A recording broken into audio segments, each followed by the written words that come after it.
That's it. That's it. 500 million naira. That's it. Yuti yetu inaanza ikionyesha jamaa watatu wanashangilia kama wamepata deal kubwa. Hili ni bonge la movie la washikaji watatu, Chuka, Bola na Jimho, washikaji ambao waliotoka chini kabisa. Hawakuwa na jina, hawakuwa na pesa, lakini wakiwa na kitu kimoja kilichowaunganisha, imani yao. Jamaa walianza biashara yao kwenye mazingira magumu mno. Walikuwa na kichumba kidogo kilichokuwa na joto kali kama wanaishi Gongo la Mboto bila AC wala feni. Lakini walikuwa na msimamo mmoja uliowaongoza kila siku. Jimho aliwahi kusema kwa no deal without devotion. Na kwa sababu washikaji walikuwa wanaamini sana katika Mungu, kabla ya kusign deal lolote, walikuwa wanapiga magoti kwanza, wanasalimu, wanamshukuru Mungu na kumkabidhi kazi yao aisimamie. Hapo ndipo msingi wa mafanikio yao ulipoanza kujengwa. Kadri muda unavyoenda, mambo yanaanza kubadilika. Wanapata deals kubwa ya kwanza na wanazipiga kwa ukubwa na uaminifu, na deals zinazidi kuongezeka kila siku. Na ghafla jina lao linaanza kuwa kubwa kila siku. 500 million naira. That's it. We did it. No. God did it. Listen, we prayed, we fasted, we pitched, but now we build. Listen. Siku moja wakiwa kwenye presentation moja ya muhimu kwa mteja, Chuka anasema kwa kujiamini mbele ya huyo mteja, we don't just talk, we deliver. Yaani anasema hatufanyi tu, tunahakikisha tunakupa kilicho bora. Na hiyo haikuwa maneno matupu, walikuwa wanamaanisha. Kila walichosema na kumwahidi mteja walikitekeleza kwa ubora wa hali ya juu. Kampuni yao ikazidi kukua kila kukicha. Pesa zikawa zinazidi kuingia. Maisha yanabadilika, yanazidi kuwa bora kwa kila mmoja. Lakini pamoja na mafanikio hayo, kitu kingine kinaanza kubadilika kimya kimya. Na hapa ndiyo tunakumbuka kwamba mapenzi na kazi hayawezi kwenda pamoja. Lakini unapoamua kuoa, oa mwanamke mwenye vision kubwa, sio anayewaza mapenzi tu, na sio kuwaza michongo yako inayowafanya mtoboe kimaisha. Chuka, ambaye yeye ameoa, anaanza kubeba majukumu mengi zaidi. Anataka kuwa mume mzuri kwa mke wake, wakati huo huo atekeleze majukumu ya kampuni walioipambania kwa muda mrefu. Lakini siku zote mshika mawili mmoja humponyoka. Mimi sisemi msioe, lakini ni muhimu kujua kubalance kazi na mapenzi. Chuka anaanza kushindwa kumanage mambo yake. Siku moja anakosa kikao chao cha maombi ambayo huwa wamejiwekea utaratibu kama ndugu wote, sababu huo ndio msingi uliowasaidia kampuni lao kukua na kupata deals. Na Bola anaona kuna kitu hakiko sawa, na sababu ni mshikaji na ndugu, inabidi amwambie jamaa. She's my wife. She hasn't had a win like this in a while. I had to be there. What about her own win? What about this altar? Hapo ndipo changamoto zinaanza kuonekana. Jimho, ambaye anajitahidi kubalance ndoa na kazi, anawaambia jamaa, sometimes pride doesn't yell, it just stops kneeling. Lakini Chuka, kwa sababu anampenda mke wake, hajali na anataka amfurahishe tu.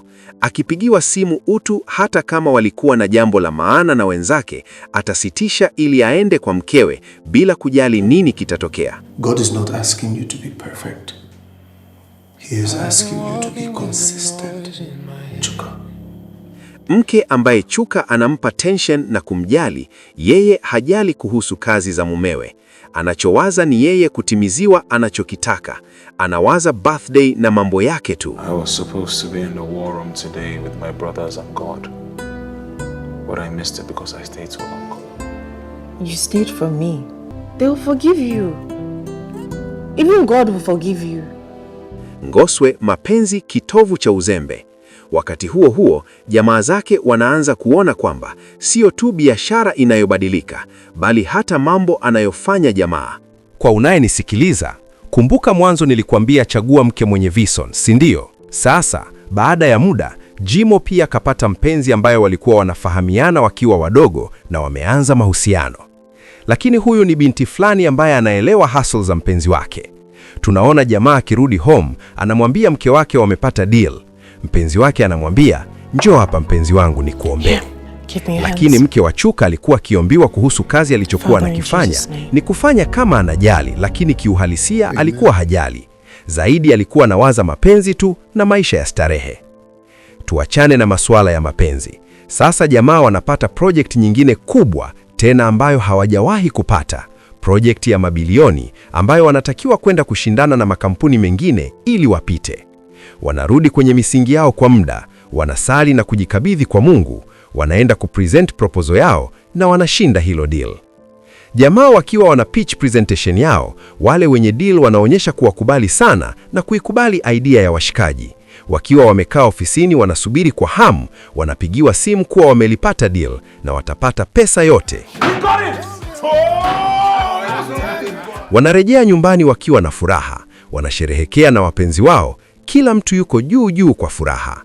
Pembeni inaonekana mpenzi wa Jimo, Ifeoma, amekaa pembeni anawaangalia wakisherehekea. Pembeni pia inaonekana Bible, hapo inaonyesha walisahau kuhusu Mungu baada ya kupata deal. Kumbuka hata Biblia yenyewe katika kitabu cha Watesalonike wa kwanza, sura ya 5 mstari wa 8 unasema, shukuruni kwa kila jambo, maana hayo ni mapenzi ya Mungu kwenu katika Kristo Yesu. Wakiwa wamerudi nyumbani, yule mpenzi wake Joma, Ifeoma, akiwa wamekaa mezani pamoja, wanapata dina, alimuuliza mpenzi wake Joma kwa sauti ya upole sana. So Jimo, Yes, Ifeoma. after all that celebration, did you remember to thank him? After all that celebration, did you remember to thank him? Yani akimaanisha, baada ya kusherehekea hivi, mlikumbuka kumshukuru. Yani anamaanisha kumshukuru Mungu baada ya kupata mchongo huo. Joma anajikanyaga sababu anajua kabisa hawakufanya hivyo pamoja kama kawaida yao. Unajua sikutaka kukatisha vibe la watu wakiwa wanasherehekea kisa kuomba. Kwa hiyo maombi anakatisha vibe. Ifeoma anaendelea kumuonesha haikuwa sawa. Anasema, nafahamu kwamba Mungu anajibu maombi hata kimya kimya, lakini sikuona imani hiyo ndani yenu baada ya kupata hilo deal. Na hapo ndipo mambo yanaanza kubadilika. Inaonekana kama wameanza kusahau chanzo cha mafanikio yao, Mungu kwanza. Pale pale mezani Ifeoma na Joma wanasali pamoja. Let's fix that right now. Hapa ndio tunasema mke mwema anatoka kwa Mungu. Au sio? Kwa sababu walimsahau Mungu, sasa anataka kuwaonyesha yeye inani. Ghafla mambo yanaanza kubadilika. Deals zinaanza kupotea. Clients ambao tayari walikuwa wanafanya nao kazi wanaanza kujiondoa. Kampuni inaanza kuyumba. Wakiwa wamechoka na kuchanganyikiwa, Bola anasema kwa uchungu, how did we go from overflow to this? Hakuna anayekuwa na jibu. Kila mmoja anaanza kupambana kivyake, lakini hakuna anayeweza kushinda peke yake. Nyumbani kwa Chuka inaonekana mke wake yupo kitandani ana scroll mtandaoni tu. Jamaa anamwambia kwamba wamepoteza deals karibu 50%, lakini majibu anayompa huyo mwanamke ni ya kishenzi kuwahi kutokea. Anawalaumu jamaa za marafiki zake, lakini mme wake anamwambia, wala sio jamaa, nadhani kuna kitu hakipo sawa. Mke alivyo mjinga, anaanza kudhihaki sala na maombi, eti kwamba kwa dharau anasema, labda mkazidi kuomba na kukenyeka mapemo. Jamaa anaona mke hana msaada wowote, anainuka, anaondoka chumbani. Hali inazidi kuwa mbaya hadi wanaanza kufikiria kufunga kampuni. Fedha zinaisha, miradi inakufa na matumaini yanaanza kupotea. Lakini katikati ya changamoto wanapata dili jingine kubwa. Wanarudi ofisini wamefurahi kweli kweli. Anafanya kosa moja kubwa. Hawakumshukuru Mungu tena. Usiku huo huo wakiwa wanarudi nyumbani, Bora anapigiwa simu kuwa lile deal limesitishwa. Usiku huo huo tena, mke wa Chuka, yule ambaye alikuwa kama hajali deal za mumewe, anadondoka usiku na kuzimia. Wanamkimbiza hospitali, anapimwa, lakini inaonyesha hana changamoto yoyote. Piga picha, una changamoto ya pesa, mambo hayaendi, halafu unapata mgonjwa wa kuuguza ambaye pesa ni lazima ikutoke. Wakati huo huo, upande wa pili, kipindi ambacho mambo hayaendi, wamekata tamaa. Ifeoma anampa moyo mpenzi wake Jimo na kumhimiza kutomsahau Mungu hata katika wakati mgumu. Anamkumbusha kusali kama walivyokuwa wanasali zamani kabla ya kufanikiwa. When last did you actually talk with God? Jimo anakumbuna namna walivyokuwa wanasali kwa imani kubwa sana wakati wakiwa hawana kitu, na anaona utofauti wa sasa. Wote wanakutana usiku huo ofisini kukumbushana jinsi walivyoanza wakiwa hawana kitu kabisa, wakiwa wanatumia chumba kimoja tu na godoro chini, tena chumba ambacho walipewa na mjumba wake Bora. Ndipo Bora anasimama na kuwakumbusha washikaji wake walipotoka. Anasema kwa hisia nzito, "We didn't build this business with money. We built it on our knees." Yaani anamaanisha hawakuanzisha kampuni lao wakiwa na pesa, lakini walianzisha kwa kupiga magoto na kumwomba Mungu. Maneno hayo yanawagusa wote. Wanatambua kwamba walipotea si kwa sababu hawajui kazi, bali kwa sababu walisahau msingi wao. Wanaamua kurudi, sio kwa mbinu mpya, sio kwa strategy mpya, bali kwa unyenyekevu kwa Mungu.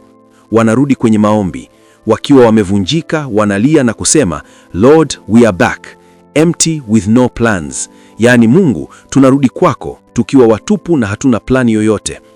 Hii ni moment ya kweli ya kuachia kila kitu na kuanza upya.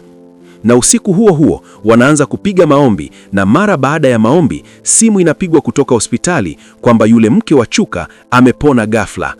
Hapa ndio tunajifunza nguvu ya maombi, maana hata daktari hajui yule mwanamke ameponaje.